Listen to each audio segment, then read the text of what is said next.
and then Web 3.0 also came. Of course, there was no Web 1.0. And in fact, in those lines, we are also hearing terms like Health 2.0. What does this 2.0 really signify? Can anyone take an intelligent guess? What's the difference between the web that appeared on first and Web 2.0? What is the difference? Make a guess. There's no negative marking. And I'm not going to scold anyone either. What is the unique feature of Web 2.0? I mean, obviously the smartphones are making best use of that. What is that unique feature? Anyone? Speak out loudly. What do you think? How is it different from the conventional web that started Web 2.0? I'm not going into Web 3.0 because that's slightly more complicated, but what is Web 2.0? Initially, when the internet came, it had practically no difference with the print media in the sense that you could only get the information, but you could not interact. So when we call it Web 2.0, that's basically the interaction started. You had wikis, blogs, podcasts, and based on that you have lots of interactions through the social media. It's the social media which really made use of that. And in fact, Twitter, Facebook, Instagram, YouTube, all are examples of social media. Don't you interact there? Yes. So feebly. Just a few of, not all of you. Are you sure? So, how can health leverage on that? Social media interactions. Because only when you interact, when you put up your own data, you just don't take down what is given there, but you also upload. You also share and post. How can it help? How can it help you in your profession? Marketing is one area. Definitely digital marketing is very much there. Anything else? Where can it be of some help? Do you think social media or smartphones, they can be of any help in public health? Epidemiological surveillance, how? How? Awareness about? Okay, if there's any public health emergency like, but is that all? Can't there be more? Is there more information that can be analyzed? Analytics is all about analyzing the information which is available. Anyone? Anyone ever thought of something? Came across reading something? Have the social media been harvested for public health purposes? Yes or no? Yes. Where? Those who are saying yes, do you remember anything? Where has it helped? How can you really mine the data that's available in the social media, in your mobile platforms, and use it for public health purposes, management of public health information?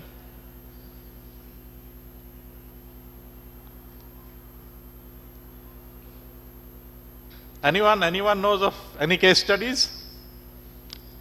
Never thought of that seriously. That these could be academic discourses? Well, it seems that you don't even Google enough. Yes?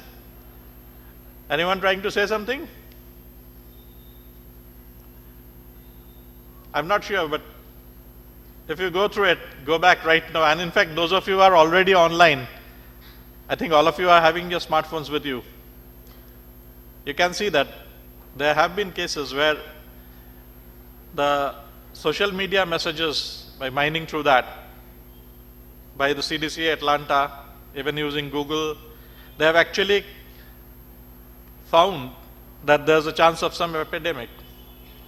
And that has included diseases like Ebola also. Anyway,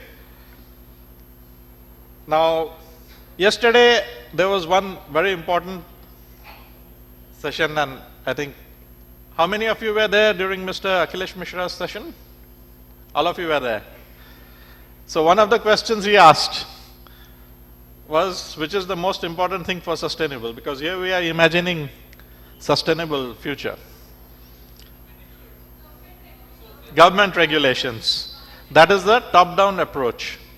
So government regulations is something definitely I'll love to touch upon. But that's not the only way. Not everything happens only by top-down approach. Even through bottom-up approach, a lot of things happens. And this is an example I love to give. I don't know how many of you are aware, and it's not a recent phenomenon either. Even last 8 to 10 years, there have been very remote villages in our country at different places where there's hardly any literacy or there's no electricity, and yet people have been using Bluetooth for exchange of songs and pictures. Why? Because they found it useful.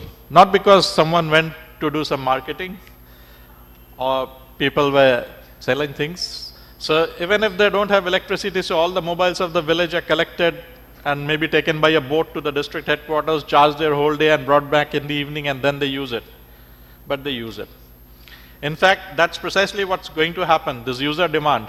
That's also going to come up in healthcare, and it's going to happen sooner than we realize.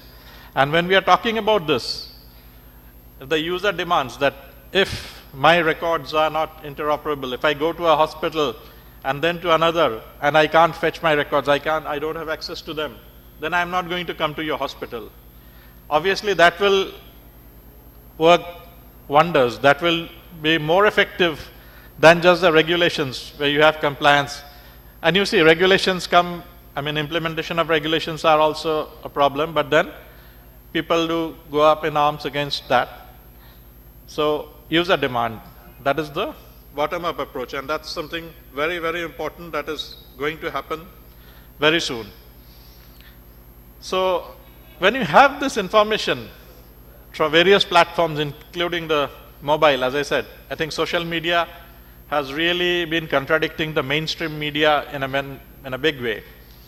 Now you get real-time updates of many things, which earlier was impossible, whether it's a disaster, man-made or otherwise, and everything you can get real-time updates, including disease conditions or environmental disasters and whatever. But the problem with a lot of information is that if there's information explosion, how do you really pick up the real thing, the useful thing? How do you differentiate the wheat from the chaff? It's always not very easy, and that's where analytics come. I'm not going to go into the details of analytics because that itself would take a huge amount of time. But analytics is essentially when you are utilizing the information that is available. You are mining it, data mining for knowledge discovery. You make it useful, which you can apply to it. About this records, what I was saying, suppose people have their personal health records and then they go to different hospitals and they can access it. So for that, you need some interoperability standards. Have you heard of any standards for health information exchange? Any of you? Have you heard of any standards? HL7, what is that? HL7 stands for Health Level 7. That's an organization. The HL7 standards are for clinical and administrative data. Similarly, for imaging, you have DICOM standards. You have for vocabulary, the clinical terminology system, there's a SNOMED-CT, and India has been a country member of SNOMED-CT since March 2014. So, when the EHR standards were notified by the Ministry of Health for the first time, that was in August 2013, that time SNOMED-CT was not a mandatory standard as per the guidelines. But the second edition has come out in December 2016, and there it has been given as a mandatory standard, and definitely we need to leverage that, because SNOMED-CT is inherently a logical, polyhierarchical structure. Unlike the ICD system, where it is monohierarchical, that means if you have, say, viral pneumonia, you can classify it only under lung disorders, not under infective disorders or viral disorders. Whereas if you are using a classification like SNOMED-CT, there you can use it as both. It is both an infective disorder or a viral disorder as well as a lung disorder. Similarly, the way the concepts are related, they can give you a lot of insight, and you can do a lot of decision support system building and also analyzing this information. So inherently, because logical polyhierarchical structure is there, so inherently you can get some intelligence out of it. And definitely you can use it to various purposes. In fact, the ICD-11 that is due by next year, that will be one-to-one mappable with SNOMED-CT. So everyone is trying to harmonize. So whether it's LAW-INC or ICD, everyone is trying to align with SNOMED-CT, and that's one of the standards which is very important. But then, just having the standards is not enough. You also need to have a platform for exchange of information where you can really leverage on these. So the ministry has also come up with the proposal for a integrated health information platform, or the IIHIP. In fact, the tender process is on. It's about to close, so very soon I believe someone would be given the order, and in about 6 months or so you'll be seeing the integrated health information platform ready, the IIHIP. Once that is in place, then obviously interoperability will be easier to implement. But then whenever you are bringing in such things, then what do you need? What is required to make things fall in line or to do properly? This is the same answer which you had given a few minutes back. What is it? Yes, government regulations. So if you are, how many of you have read the National Health Policy 2017? Not many hands going up. I believe each of you should go through it very thoroughly, because that's where your bread and butter lies if you are planning to continue this career path. Because whatever is going to happen will be happening according to that. And if you look at the National Health Policy, item number 23, there it is clearly mentioned that the National Digital Health Authority is being set up.